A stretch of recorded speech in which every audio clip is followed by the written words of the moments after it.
Let's talk Ohio State Buckeyes recruiting, and the defending national champion Ohio State Buckeyes are buzzing for some five-star recruits. But before we get into that, I want to talk to you, Steve, about a commitment that they've had since 2023. Five-star wide receiver Chris Henry Jr. I noticed over the weekend he took any form of Ohio State commitment out of his socials.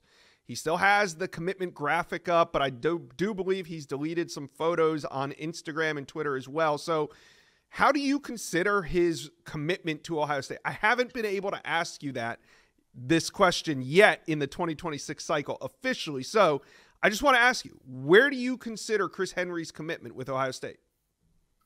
Well, he's been committed to Ohio State since July 2023. And when you talk to people around Ohio State, Oregon, USC, some of these contenders, a lot of the feedback is that Ohio State's going to be tough to beat in the end. But he's going through his process, taking visits, went to Oregon again, went to USC earlier this month.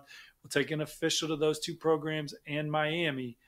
But Ohio State, the way they prepare their receivers to hit the ground running in the NFL, and a lot of their wide receivers that have come out of Columbus, mentored by Brian Hartline, are among the best wideouts in the NFL. They're ready to play on Sunday. It's going to be up to these other programs to prove that they could do the same for Chris Henry Jr.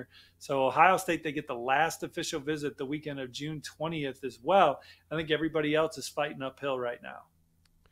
Do you believe that this recruitment is comparable to Jeremiah Smith? I don't think so. I think that Jeremiah Smith was treated as a generational football player all the way up until the end of his process. And teams were making it very interesting at the end with the potential opportunity that he would have had off the field from an earnings standpoint. I don't know if that's going to be fully what this recruitment is, but certainly Ohio State's going to have to battle to keep Chris Henry. Okay.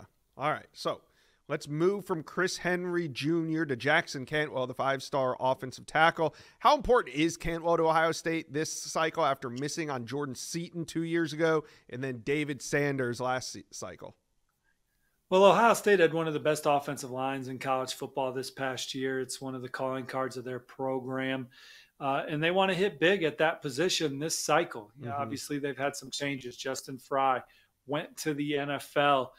To the Arizona Cardinals, and you have Tyler Bowen coming in. He's trying to hit the ground running. Had a great reputation as an offensive line coach at Penn State, where he recruited and coached up guys like Olu Fasano, and he is out there working the phone lines right away with top targets for Ohio State. Guys like Adam Guthrie, Maxwell Riley, Sam Greer from in-state, but certainly Jackson Cantwell said that he's been talking to Tyler Bowen a lot lately.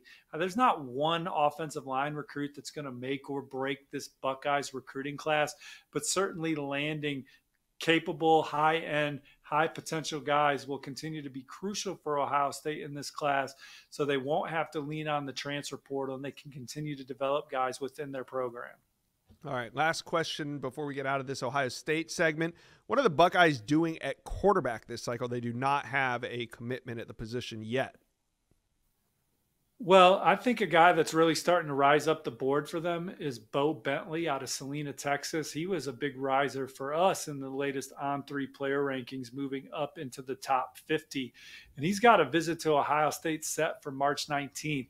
He's going to be back at Oklahoma in March. Then he's got LSU, Florida State, Georgia Tech also on the list for visits. Texas Tech is a contender, but Ohio State recently offered. That relationship's building. He's going to go see what it's all about in Columbus.